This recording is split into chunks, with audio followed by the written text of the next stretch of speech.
করছে। প্রিয় তারেক রহমান, আমরা জানি এক সময় আপনি খাম্বা লাগিয়েছেন। এই যে আমাদের এখানে কারেন্ট নাই, এখন পুরা বাংলাদেশে খাম্বা আছে কিন্তু কারেন্ট নাই। কেন নাই আমরা জানি না, আসলে জানি না একটা কারণে। আমাদের প্রথমে তারা বলেছিল বাংলাদেশে কোনো জ্বালানি সংকট নাই, পরে আমরা যখন পেট্রোল পাম্পে গেলাম দেখলাম জ্বালানি নাই। এটা তো আপনারাও ভুক্তভোগী ছিলেন। সরকার বলে তেল আছে, পেট্রোল পাম্পে যাই তেল নাই। কয়েকদিন পরে লিটারে বাড়ে গেল 45 টাকা করে। তখন হুর হুর করে পেট্রোল পাম্পে তেল আসা শুরু করলো। তো বিএনপির সিন্ডিকেট হলো এই তেলটা আটকায় রাখছিল।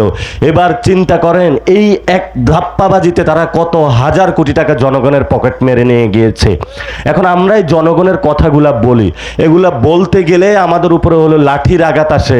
এই যে গতকালকে এখানে ছাত্রদলের পোলাপাইন বিভিন্ন জনে বলছে যে এখানে কাউকে নিয়ে কথা বলা যাবে না। তুমি সারাদিন মাদক ব্যবসা করো, চুরি, বাটপারি, দুর্নীতি, মেয়েদের ধর্ষণ করো, তো তোমার এগুলা যদি আমরা না বলি, ভালো কোনো আমলনামা আমাদেরকে দাও, তাহলে আমরা বলি যে ছাত্রদলের একটা ছেলে 5 ওয়াক্ত নামাজ পড়তেছে, ছাত্রদলের একটা ছেলে মানুষের বিপদ আপদে এগিয়ে যাচ্ছে, বিএনপির একটা ছেলে মানুষের হলো ব্যবসায়ীদেরকে ধমক দিচ্ছে না। তোমাদের যদি এমন ভালো জিনিস থাকতো তাহলে আমরা ভালো জিনিসগুলা বলতাম। এখন দুনিয়ার আকামের লিস্ট এত বড় করেছেন, এটা আমরা বলেই শেষ করতে পারি না। ভালো লিস্টে আমরা কখন যাব? এগুলাকে আমরা কি করব বলেন?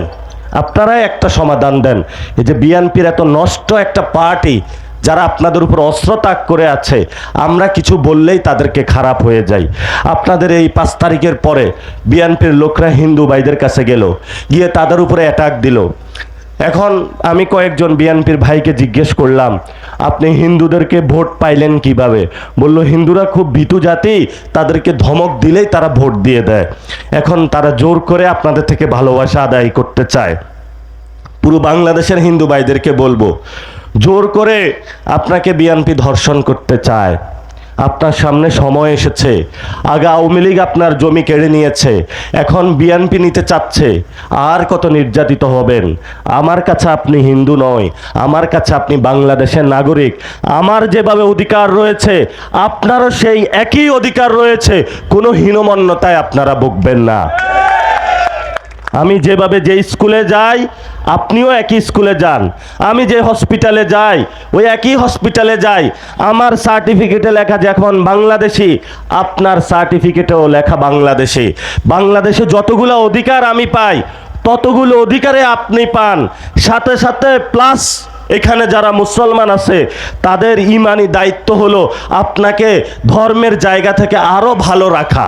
ফলত বাংলাদেশে আপনি 2টা অধিকার পাচ্ছেন, কিন্তু আপনি শুধু সাহস করে না দাঁড়ানোর কারণেই আজকে আপনাদের এই ধরনের আপনাদেরকে বঞ্চিত করে রাখা হয়েছে। আমরা বলবো, আমাদের সাথে আসেন। আমরা কোনো ধর্মীয় পরিচয়ে হিন্দু ভাইদেরকে এখানে অধিকারের পক্ষে না। আপনি বাংলাদেশি নাগরিক, বাংলাদেশের জন্মগ্রহণ করেছেন, বাংলাদেশের মাটি জলে বড় হয়েছেন, এই অধিকারের ভিত্তিতে আপনি বাংলাদেশি। আমরা কোনো ধর্মীয় পরিচয়ে কাউকে ধমক দিয়ে কারো বাড়ি দখল করে তাদের ভোট ব্যাংক দখলের চিন্তা নাই আমাদের।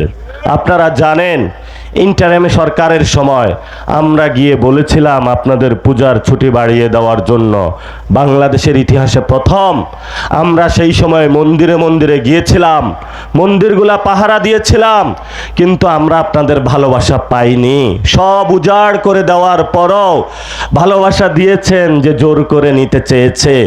আমরা আপনাদের জোর করে চাইব না, আমরা শুধু ভালোবেসেই যাব ততদিন পর্যন্ত, যতদিন না আপনারা হাসি মুখে আমাদেরকে ভালোবাসা দিবেন ততদিন পর্যন্ত আমরা ভালোবাসা চাই। আমরা জোর করে কোনো কিছু চাই না, কারণ আমাদের কাছে আপনার ধর্মীয় পরিচয় মুখ্য না।